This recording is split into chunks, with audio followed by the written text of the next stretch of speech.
एक मित्र ने पूछा है, जिस तरह वामपंथी, ईसाईयत और मुस्लिम समाज अपने धर्म को लेकर दूसरे धर्मों पर हावी हो रहे हैं, ऐसे में भारत का भविष्य क्या होने वाला है और ओशो सन्यासियों का इसमें क्या भूमिका होनी चाहिए। वामपंथी कम्युनिस्ट जो किसी धर्म को नहीं मानते, नास्तिक हैं, निश्चित रूप से धर्म के ये खिलाफ हैं, लेकिन धर्म क्या है इसकी समझ इनको नहीं है। वे कर्मकांड को, पूजा पाठ को, मंदिर मस्जिद को, इसी को धर्म मानते हैं, मगर वे भूल जाते हैं कि वास्तव में धर्म के दो अंग हैं, एक संस्कृति है और एक अध्यात्म है। जो विभिन्न तुम धर्म देखते हो, हिंदू धर्म, ईसाई धर्म, इस्लाम, ये सब संस्कृतियां हैं और संस्कृतियों के कारण तुम्हें अंतर दिखाई देता है, लेकिन मूल तत्व जो अध्यात्म है, जो स्पिरिचुअलिज्म है, वह एक ही है। वह चाहे ईसाई धर्म का अध्यात्म हो, चाहे इस्लाम धर्म का अध्यात्म हो, या हिंदू धर्म का अध्यात्म हो, सिख धर्म का अध्यात्म हो, बुद्धिज्म का अध्यात्म हो, अध्यात्म में कोई फर्क नहीं है। कृष्ण जो अध्यात्म के बारे में कह रहे हैं, मोहम्मद जो कह रहे हैं, जीसस जो कह रहे हैं, नानक देव जी जो कह रहे हैं, भगवान महावीर जो कह रहे हैं, उसमें कोई भेद नहीं है। दादू साहब कहते हैं, सबे सयाने एक मत, सबकी एक ही जात, जिन पहुँचे तिन कह गए, सबकी एक ही बात। क्योंकि अध्यात्म में करोगे क्या, अपने अनुभव की बात करोगे। अब रसगुल्ला खा करके जिसने खाया, और रसगुल्ला पर बात विवाद थोड़े करेगा, वो कहेगा कि मीठा लगा। जो रसगुल्ला कृष्ण ने खाया वही जीसस ने खाया, वही बुद्ध ने कहा है, वही नानक ने खाया, वही ओशो ने कहा, तो फिर रसगुल्ला के बारे में विवाद क्या हो सकता है भला। विवाद तब हो जाता है जब उनके फॉलोअर्स अपनी बुद्धि के आधार पर उनकी बात समझने की कोशिश करते हैं और उसके आधार पर एक संस्कृति विकसित हो जाती है।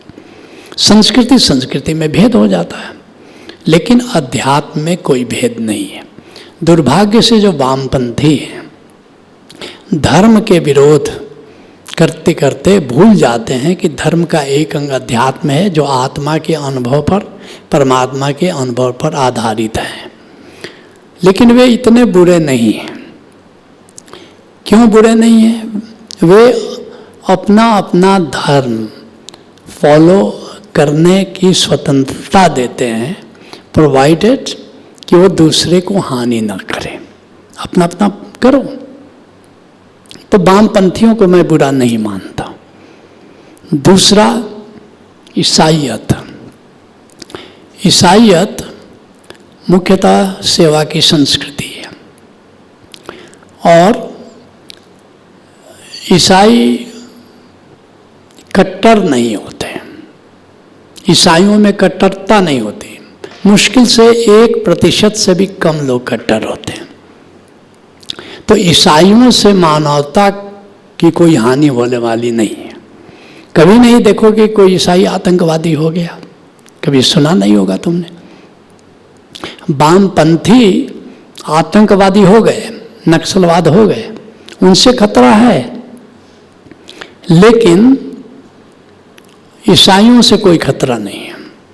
कोई ईसाई आतंकवादी तो मैंने देखा नहीं, तो उनसे भी घबराने की कोई बात नहीं है। इस दुनिया में 7 अरब की आबादी है, 2 अरब मुस्लिम हैं, 2 अरब बुद्धिस्ट हैं, 2 अरब ईसाई हैं, 1 अरब हिंदू हैं। ये जो 2 अरब ईसाई हैं, इनसे दुनिया को कोई खतरा नहीं। ये जो 2 अरब बुद्धिस्ट हैं, इनमें भी आतंकवाद तो हमने देखा नहीं। इनसे भी दुनिया को कोई खतरा नहीं, अपना पूजा पाठ कर रहे हैं अपने ढंग से। 1 अरब हिंदू हैं, इसमें कोई आतंकवादी मैंने देखा नहीं। हिंदुओं से दुनिया को कोई खतरा नहीं। अब 2 अरब मुसलमान हैं। इन 2 अरब मुसलमानों में ये एक कल्ट है, वहाबी कल्ट।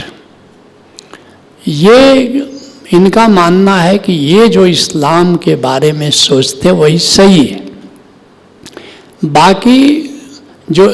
बाकी तो दुनिया जो इस्लाम नहीं है, अर्थात कि जो 5 अरब लोग हैं वो तो गलत है ही, लेकिन 2 अरब मुसलमानों में भी इनकी आबादी वहाबियों की 1 करोड़ से ज़्यादा नहीं है,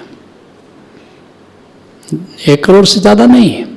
लेकिन ये सोचते हैं कि ये 1 करोड़ सही है, बाकी मुसलमान भी गलत हैं, और ये हिंसा में विश्वास करते हैं। दुर्भाग्य से सऊदी अरब इनको पैटर्नाइज करता है।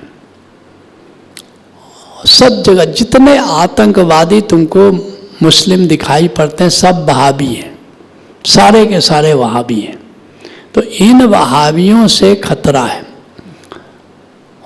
और सारी दुनिया इनका दंश झेल रही है। सारी दुनिया आतंकवाद के खिलाफ हो रही है, और ये दुनिया जो चला रहा है तुमसे ज़्यादा फिक्र उसको है कि ये दुनिया कैसे चले। और निश्चित रूप से तुम देखते होगे कि हम जोर दे रहे हैं प्रार्थना पर। ओशो कहते हैं कि अगर 10,000 बुद्धा प्रार्थना करें तो दुनिया में कुछ भी किया जा सकता है। निश्चित रूप से ओशो द्वारा इस ओर प्रयत्न कर रही है। सब लोग प्रार्थना करें। मैं प्रतिदिन 2 बार प्रार्थना करता हूँ, और दुनिया में, सारी दुनिया में प्रेम के लिए प्रार्थना करता हूँ। और मैं ही नहीं बल्कि ओशो धारा में हजारों लोग हैं जो दैनिक प्रार्थना करते हैं, और विश्व में शांति के लिए, प्रेम के लिए, शांति नहीं प्रेम के लिए, परिवार में प्रेम हो, भारत में प्रेम हो, विश्व में प्रेम हो, संघ में प्रेम हो, ये हम उस प्रार्थना के अंत में जोड़ते हैं। और तुम देख नहीं रही हो दुनिया के क्षितिज पर परिवर्तन बड़ा तेजी से हो रहा है। क्या यह संभव था कि नॉर्थ कोरिया अपना बम बनाने का प्लान छोड़ दे और अमेरिका से हाथ मिलाने की कोशिश करे? क्या यह संभव था कि भारत और चीन डोकलाम के बाद फिर शांति की प्रक्रिया को तेजी से अपना रहा है? तो सारी दुनिया में परिवर्तन की लहर, और सबसे बड़ा परिवर्तन मैं मानता हूँ सऊदी अरबिया में नया जो सुल्तान आया है वो इतना प्रोग्रेसिव है कि अब वो महिलाओं का खेल में भाग लेना, अब सिनेमा हॉल खुल रहे हैं, अब सिनेमा बनाने के लिए भारतीयों को आमंत्रित किया जा रहा है कि भाई आओ हमारे यहाँ फिल्म बनाओ। और बहुत तेजी, जो सबसे बड़ा खतरा मैं वहाबिज्म को मानता हूँ, सबसे बड़ा खतरा अब वहाबियों का गढ़ जो सऊदी अरब है वहीं पर अब प्रगति की हवा बह रही है। अगर सऊदी अरबिया बदल गया तो वहाबियों को सिर छुपाने के लिए कहीं जगह नहीं मिलने वाली है। यह अपने स्रोत जहाँ उनका जन्म है, जहाँ इनका सारा उत्पाद का जो गढ़ है, सारी दुनिया में मदरसों के माध्यम से वहाबिज्म फैल रहा है, और मदरसों में फंड तो सऊदी अरबिया दे रहा है। अगर सऊदी अरबिया में ही परिवर्तन हो गया तो ये वहाबी कहाँ जाएंगे? इसलिए बिल्कुल फिक्र मत करो। कहते कि भविष्य क्या है, भविष्य बड़ा उज्जवल है।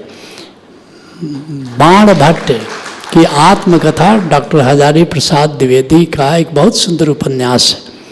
उसमें कहते हैं कि सारी विसंगतियों के बावजूद यह अस्तित्व सृष्टि को मंगलमय दिशा में ले जाने के लिए संकल्पित है। और ये मेरा अनुभव कहता है कि जो भी हो रहा है इसका अंतिम परिणाम मंगलमय होता है। तो इसलिए कोई निराशा, कोई हताशा जैसे फीलिंग लाने की ज़रूरत नहीं है। यह अस्तित्व, यह सृष्टि मंगलमय दिशा में जा रही है, और आगे जैसे जैसे समय आता चला जाएगा तुम देखोगे धरती पर स्वर्ग उतर रहा है। Let's acknowledge.